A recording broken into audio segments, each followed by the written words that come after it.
continent glacé de l'Antarctique pourrait cacher des secrets capables de réécrire notre histoire.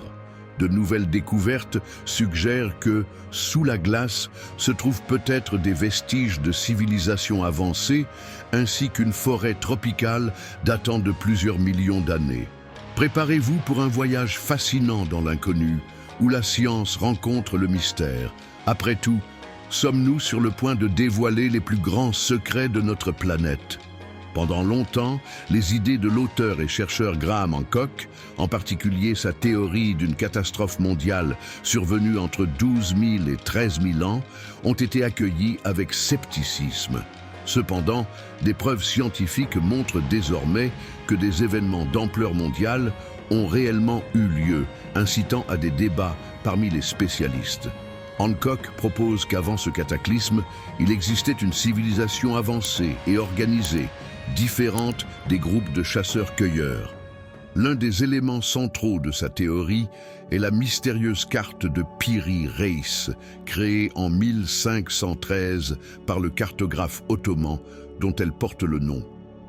Cette carte semble défier les connaissances historiques de l'époque. Cela suggère que des civilisations anciennes pourraient avoir exploré le continent bien avant sa découverte officielle en 1820. Curieusement, au fil des ans, l'Antarctique est resté un exemple rare de paix entre les nations. Il est fascinant de penser que tant de pays se sont mis d'accord aussi facilement, comme s'il y avait une compréhension tacite de sa valeur scientifique et historique. La théorie reste controversée et les sceptiques avancent que la précision de la carte pourrait être une simple coïncidence ou une interprétation exagérée, étant donné que des méthodes précises pour calculer les longitudes n'ont émergé que bien plus tard. Un autre point intrigant de la carte de Piri Reis, selon Hancock, est la représentation de montagnes aujourd'hui enfouies sous la glace en Antarctique. Il pense que cela indique une source géographique extrêmement ancienne. Des fossiles de dinosaures en Antarctique suggèrent qu'ils sont morts avec des plantes tropicales encore dans leur estomac, indiquant que l'Antarctique était autrefois une forêt dense avant une transformation soudaine.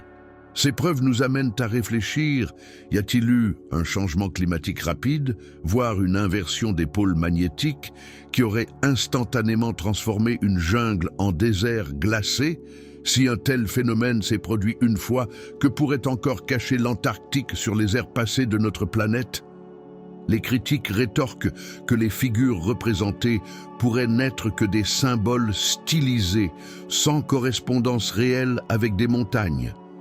Malgré cela, la possibilité d'une civilisation ancienne possédant un savoir géographique avancé remet en question la vision établie du passé de l'humanité. Pour Hancock, la carte de Piri Reis n'est qu'une des nombreuses preuves de cartes anciennes montrant des représentations impressionnantes de côtes et d'îles, ce qui témoigne d'aptitudes cartographiques dépassant celles du XVIe siècle.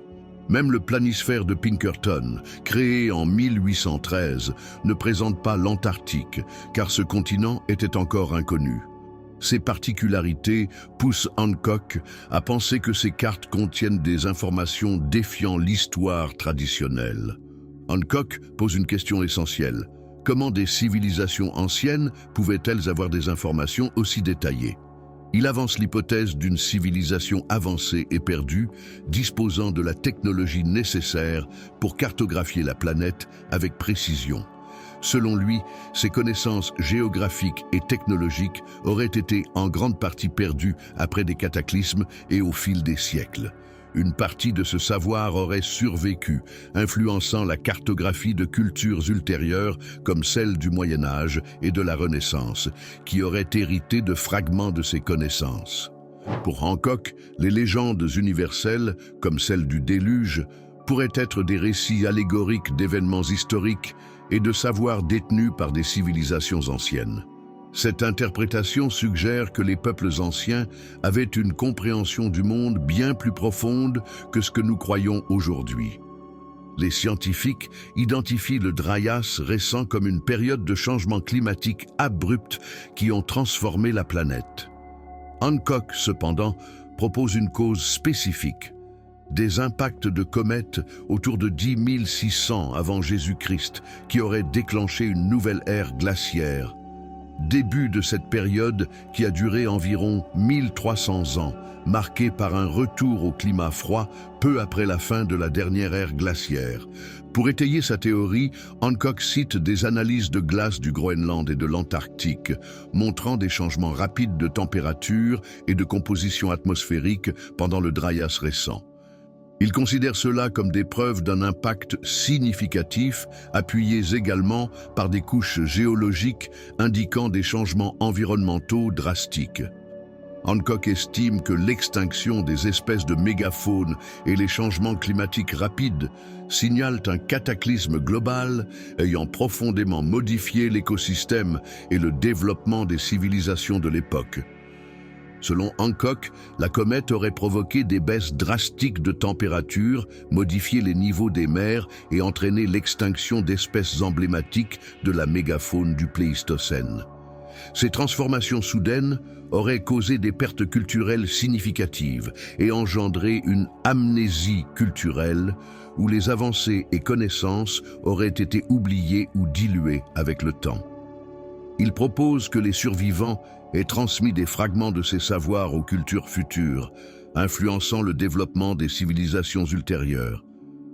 L'idée d'un échange de connaissances entre civilisations anciennes soulève également des questions sur l'interaction entre les premiers humains, y compris les Néandertaliens et les Denisoviens, auparavant considérés comme moins développés. Toutefois, de nouvelles découvertes ont modifié cette perception. Une des preuves que Hancock juge significative est la grotte de Denisova, située dans les montagnes de l'Altaï, en Sibérie, à la frontière de la Russie, de la Chine, de la Mongolie et du Kazakhstan. Cette grotte, nommée d'après un ermite du XVIIIe siècle, contient des vestiges d'occupation par différents groupes humains sur des milliers d'années, suggérant un échange culturel plus profond qu'imaginé. Les Denisoviens et leur connexion génétique avec l'humain moderne. Les analyses génétiques des fossiles denisoviens ont révélé un lien significatif avec l'ADN humain actuel, renforçant l'hypothèse de Hancock sur un réseau complexe d'interactions et de partage de savoir entre groupes humains. Ce lien est visible dans les populations modernes d'Asie et d'Océanie, comme en Nouvelle-Guinée et en Australie, où les peuples locaux conservent environ 5% d'ascendance denisovienne dans leur génome. Cela indique que bien que les Denisoviens aient disparu, leur héritage génétique demeure, notamment en Papouasie-Nouvelle-Guinée. Des études récentes suggèrent que ces anciens humains auraient également pu se mélanger avec une lignée humaine inconnue, complexifiant encore davantage notre compréhension de l'évolution humaine. Bien que rares, les vestiges culturels des Denisoviens découverts dans la grotte de Denisova sont révélateurs. Des objets comme des outils en pierre raffinée, une aiguille en os et même des bijoux indiquent un niveau de technologie inattendu pour l'époque, remontant à environ 20 à 30 000 ans. Ces découvertes transforment l'étude de la biologie évolutive, soulevant de nouvelles questions sur les migrations, l'adaptation et les capacités de survie des populations anciennes en Eurasie. Le génome denisovien offre une opportunité unique de comprendre les interactions et les héritages culturels qui ont marqué l'évolution humaine, fournissant des indices sur la manière dont nos espèces ancestrales ont créé et partagé des savoirs au fil du temps. Le mystère de Tunguska et des hypothèses alternatives. En Sibérie, où des arbres ont été retrouvés abattus dans un motif radial, sans qu'aucun cratère ne puisse expliquer l'événement. L'hypothèse la plus acceptée est qu'un fragment d'astéroïde ou de comète a explosé à environ 5 à 10 km de la surface, libérant une énergie équivalente à 10 à 15 mégatonnes de TNT. Cependant, d'autres théories tentent d'expliquer cette explosion inhabituelle. Certaines suggèrent une éruption de gaz naturel qui se serait enflammée dans l'atmosphère, tandis que des idées plus excentriques envisagent une collision de matière et d'antimatière ou même un minuscule trou noir entrant en contact avec la Terre. En plus de l'impact environnemental, l'événement a eu des répercussions biologiques avec des mutations chez les plantes et les animaux, ainsi que la formation de nuages noctiluques qui se sont répandus à l'échelle mondiale. Le mystère entourant Tunguska continue d'attirer scientifiques et passionnés, y compris ceux fascinés par des théories mystiques et paranormales. Avec les avancées technologiques, de nouvelles recherches pourraient élucider cet événement, un concept proposé par le clairvoyant Edgar Cayce, qui imaginait des civilisations anciennes laissant des archives cachées de connaissances, comme le légendaire dépôt de l'Atlantide. Selon Cayce, outre l'Égypte, ces salles seraient également dissimulées aux Bahamas et dans le Yucatan, au Mexique, conservant la sagesse technologique et spirituelle d'une ère oubliée. Hancock, qui explore des théories alternatives sur l'histoire humaine, voit dans ce concept une opportunité de trouver des indices sur des civilisations avancées qui auraient pu prospérer avant un cataclysme à l'époque glaciaire. Il suggère que ces dépôts pourraient contenir des données astronomiques complexes et des technologies encore inconnues, défiant les connaissances actuelles. Hancock spécule que les archéologues, en se concentrant uniquement sur des technologies connues, pourraient négliger des méthodes uniques développées par ces cultures anciennes. Il mentionne par exemple un axe potentiel caché sous le Sphinx qui pourrait contenir des secrets sur l'histoire humaine. Thonis Héracléon, une ville submergée et témoin des civilisations passées. Un exemple fascinant de découverte, modifiant notre perception des civilisations perdues, est Thonis Héracléon, une ville submergée au large de la côte égyptienne, près de l'embouchure du Nil. Redécouverte dans les années 2000 par l'équipe de l'archéologue Franck Gaudiot, la ville a révélé un réseau complexe de canaux, de quais et de temples qui reflètent la grandeur architecturale et le rôle historique de Thonis Héracléon comme centre commercial et nautique vital. En utilisant une technologie sonar, les chercheurs ont cartographié en détail la ville en collaboration avec le ministère des Antiquités d'Égypte. Entre l'Égypte et la Méditerranée, des biens comme des céréales, du papyrus, des métaux précieux et des épices étaient échangés. En plus d'être un pôle économique, la ville était un important point de convergence culturelle, mêlant des influences égyptiennes, grecques et romaines, visibles dans les sculptures et inscriptions présentant une fusion de styles. Sur le plan religieux, Thonis Héracléon jouait un rôle central, avec des temples dédiés aux dieux égyptiens, en particulier Osiris, et des rituels annuels en son honneur. Politiquement, elle servait de point d'entrée stratégique pour les diplomates et les commerçants étrangers, étant essentielle pour les relations internationales et le contrôle des tribus. Les découvertes à Thonis Héracléon impressionnent par leur richesse et leur diversité, avec plus de 64 épaves identifiées. Ces épaves vont de grands navires marchands à de petites embarcations, et les marchandises préservées, comme des amphores, offrent une vision détaillée du commerce régional. Parmi les trouvailles les plus significatives figure une collection d'environ 700 ancres de différentes tailles et matériaux, comme la pierre et le métal, témoignant de la complexité des opérations portuaires et des compétences techniques maritimes de l'époque. La redécouverte des civilisations anciennes et des phénomènes naturels oubliés. Les découvertes archéologiques, qu'elles proviennent des profondeurs de Thonis Héracléon ou de l'énigmatique événement de Tunguska, encouragent une révision de nos connaissances sur les civilisations anciennes et les phénomènes naturels, ouvrant de nouvelles perspectives sur le passé humain et les secrets qu'il recèle encore.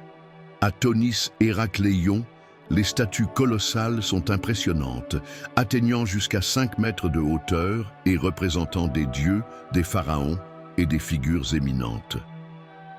Sculptées en granit et en diorite, elles symbolisent le pouvoir religieux et politique de la ville, renforçant son statut de centre spirituel et économique de l'Égypte ancienne.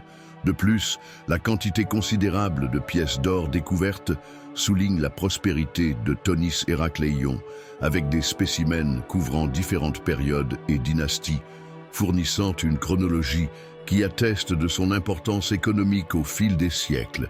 La structure urbaine de Thonis Héracléion révèle une planification complexe, avec des rues et des canaux intégrés de manière à permettre aux embarcations de circuler comme si elles empruntaient des avenues, facilitant le quotidien de ses habitants. Les temples de la ville, dédiés à des dieux comme Ammon et Héraclès, étaient plus que des espaces religieux. Ils jouaient également un rôle de centres culturels et sociaux. L'architecture, avec des colonnes robustes et des sculptures détaillées, reflète le syncrétisme entre les influences égyptiennes, grecques et romaines, renforçant Thonis Héracléion en tant que point important de fusion culturelle. Ces découvertes offrent une perspective profonde sur une époque de richesse culturelle, économique et religieuse en Méditerranée, préservée sous les eaux et attendant de révéler davantage sur ses habitants ingénieux. Ce mosaïque culturel élargit notre compréhension des échanges culturels complexes de l'Antiquité. Le Sphinx de Gizeh et les théories sur des civilisations perdues. La grande Sphinx de Gizeh reste une énigme pour les chercheurs. Dans les années 1990, le géologue Robert M. Schoch a suggéré que les marques d'érosion sur le Sphinx étaient causées par l'eau et non par l'action typique du vent et du sable du désert, ce qui impliquerait une date de construction bien antérieure à celle estimée. Schoch soutient que l'érosion serait le résultat de fortes pluies survenues possiblement entre 8000 et 10 000 avant JNC, une période bien antérieure à celle traditionnellement associée au pharaon Khéphren, remettant en question la datation conventionnelle de 4500 ans. Pour appuyer son hypothèse, Schoch explore le climat du Sahara, qui, entre 10 000 et 5 000 avant JC, était beaucoup plus humide en raison du subpluvial néolithique. Ce climat plus humide, caractérisé par des pluies fréquentes et intenses, pourrait avoir causé l'érosion observée sur le Sphinx, suggérant une construction bien plus ancienne qu'on ne le pense. Cette théorie, cependant, est controversée, et les critiques proposent que d'autres facteurs, comme les variations de la nappe phréatique, pourraient expliquer l'érosion. L'archéologie traditionnelle associe encore fermement la construction du Sphinx au pharaon Khéphren, avec des inscriptions et des artefacts renforçant la datation acceptée. Pour Graham Hancock, l'hypothèse de Schoch s'inscrit dans ses propres théories sur une civilisation avancée détruite par un cataclysme vers 10 000 avant JC. Hancock suggère que les survivants de cet événement auraient transmis leurs connaissances à des civilisations ultérieures, influençant le développement des cultures anciennes. Il interprète les mythes et traditions sur de grands déluges, comme des récits symboliques d'événements historiques, en spéculant que la fonte des calottes glaciaires après la dernière ère glaciaire aurait provoqué des changements climatiques brusques, déclenchant une réorganisation culturelle et technologique. Hancock pense que l'orientation astronomique de monuments comme les pyramides de Gizeh et le Sphinx lui-même reflète une connaissance avancée du cosmos. Il considère ces constructions comme des expressions d'une compréhension profonde des cycles cosmiques, y compris la précession des équinoxes, un cycle d'environ 26 000 ans. Pour Hancock, ces civilisations anciennes alignaient leur structure avec les étoiles et constellations, révélant une connaissance astronomique étonnante, monuments anciens et défis d'ingénierie. Hancock explore également la précision des constructions anciennes, comme les pyramides égyptiennes, Stonehenge et les mégalithes d'Amérique du Sud. Il cite la précision des découpes à Pumapunku, en Bolivie, comme exemple d'une technologie avancée pour l'époque. Les structures de Pumapunku, réalisées avec des blocs de pierre assemblés sans mortier, suggèrent, selon Hancock, la maîtrise de techniques sophistiquées d'ingénierie, comme des systèmes de poulies et de leviers pour transporter les grandes pierres. Un autre point mis en avant par Hancock est l'utilisation de concepts mathématiques et géométriques dans les monuments anciens, comme le nombre d'or et des alignements précis. La base de la grande pyramide de Khéops, par exemple, avec son niveau extraordinairement exact, révèle une architecture d'une grande complexité, qui, selon Hancock, renforce l'idée que les connaissances mathématiques et architecturales étaient plus répandues qu'on ne le supposait. La connexion entre l'astronomie et l'architecture dans les civilisations mésoaméricaines, selon Hancock. Graham Hancock voit dans les constructions mésoaméricaines un lien profond entre l'astronomie et l'architecture. Pour lui, le plan de Teotihuacan pourrait être aligné sur les orbites planétaires, révélant une connaissance astronomique avancée. À Chichén Itzá, Hancock observe comment la pyramide de Kukulcán projette, lors des équinoxes, une ombre semblable à un serpent descendant les escaliers, un phénomène qui, selon lui, démontre une science astronomique impressionnante pour l'époque. Pour Hancock, ces monuments suggèrent que les civilisations anciennes possédaient une compréhension complexe du cosmos et des mathématiques, défiant ainsi les idées traditionnelles sur le développement de tels savoirs. Hancock suggère que le calendrier sophistiqué des Mayas, enraciné dans la culture olmèque, aurait pu être influencé par une civilisation encore plus ancienne. Il spécule que cette société avancée aurait existé avant la fin de la dernière ère glaciaire et transmis des fragments de son savoir, de sorte que ses influences résonneraient dans des cultures ultérieures comme celle des Mayas. Cette hypothèse, bien que controversée, remet en question la profondeur des connaissances anciennes et suggère que de nombreux secrets du passé pourraient demeurer au-delà de notre compréhension actuelle. Pour lui, le système complexe de la longue conte des Mayas, qui mesure des cycles de 5125 ans avec une précision remarquable, reflète une tradition astronomique remontant à un savoir ancestral. La fascination des Mayas pour la Voie lactée et la constellation d'Orion, associée symboliquement à la Renaissance et à l'au-delà, trouve un écho dans les croyances égyptiennes, ce qui, selon Hancock, suggère une origine commune très ancienne. La connaissance mathématique et l'usage du zéro. Un autre aspect souligné par Hancock est la maîtrise des Mayas dans la prévision des éclipses et le calcul des cycles de Vénus, considérés comme une divinité importante. La présence du zéro dans leurs mathématiques, un concept rare à cette époque, suggère, selon Hancock, une compétence mathématique qui pourrait avoir été héritée d'une civilisation avancée antérieure. Il émet l'hypothèse que le développement de cette mathématique avancée pourrait résulter d'un échange de connaissances via un réseau maritime qui, selon lui, reliait des civilisations éloignées et facilitait le partage des savoirs astronomiques et architecturaux. La possibilité d'une civilisation ancestrale globale. Hancock propose qu'avant un grand cataclysme, possiblement causé par l'impact d'une comète ou des inondations, une civilisation globalement connectée aurait existé et que ses influences auraient façonné les cultures futures.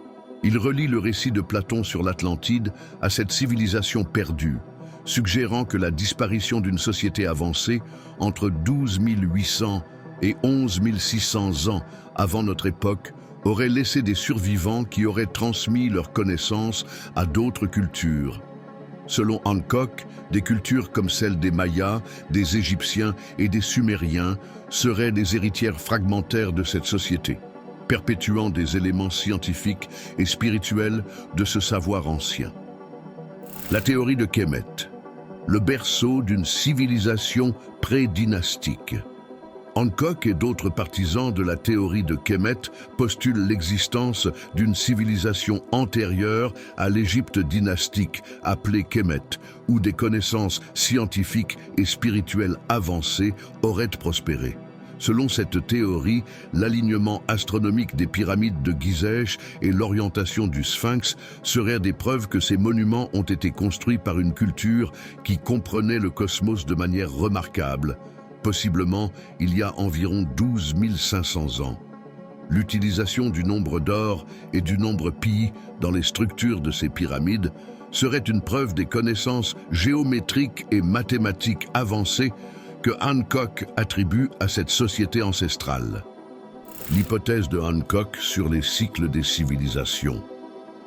Hancock soutient que les anciens monuments et les récits de catastrophes globales indiquent que l'histoire humaine suit des cycles de développement, de destruction et de renaissance. Il croit que les civilisations connues, comme celles des Mayas, des Égyptiens et des Sumériens, ont hérité de fragments du savoir de cette culture ancestrale, les intégrant dans leur propre progrès. Selon lui, ces monuments et les traditions culturelles transmises au fil du temps sont les vestiges d'un savoir profond, suggérant que l'histoire humaine pourrait être plus ancienne et complexe que ce que nous acceptons actuellement. La théorie de Kemet est l'héritage d'une civilisation préhistorique. Selon la théorie de Kemet, après l'événement cataclysmique connu sous le nom de Dryas récent, survenu entre 12 800 et 11 500 ans, des survivants d'une civilisation avancée auraient diffusé leur savoir dans différentes régions du monde. Ce cataclysme, supposément déclenché par la chute de comètes ou de météorites, aurait provoqué des incendies massifs, bloqué la lumière solaire et entraîné une nouvelle ère glaciaire, modifiant profondément le climat et l'écologie mondiale. Pour les défenseurs de cette théorie, comme Graham Hancock, cette catastrophe aurait causé de grandes pertes à Kemet, une civilisation qui, selon eux, précède l'Égypte dynastique et possédait des avancées remarquables en astronomie, ingénierie et culture. Les royaumes égyptiens successifs, de Narmer à Ramsès II, auraient préservé et adapté des fragments de cet héritage ancien. Des figures comme Hatshepsut, Akhenaton et Toutankhamon, ainsi que des monuments tels que les temples de Karnak et de Luxor ou les tombes de la vallée des rois, sont interprétés par les partisans de la théorie comme des vestiges de ce savoir ancestral. Cependant, les instabilités internes et les invasions survenues durant des périodes critiques telles que la troisième période intermédiaire et la période tardive auraient conduit au déclin de l'Égypte et culminé avec la domination gréco-romaine, mettant fin à l'une des civilisations les plus durables de l'histoire. Pour Hancock, le Dryas récent n'a pas seulement détruit une civilisation préhistorique, mais a aussi effacé les traces directes de Kemet. Toutefois, il estime que des preuves de ce passé lointain peuvent être observées dans les structures monumentales égyptiennes, dans les traditions culturelles et même dans des registres géologiques indiquant des changements dramatiques dans le paysage. La théorie suggère que cet héritage aurait été transmis à d'autres cultures, influençant le développement des civilisations à travers le monde.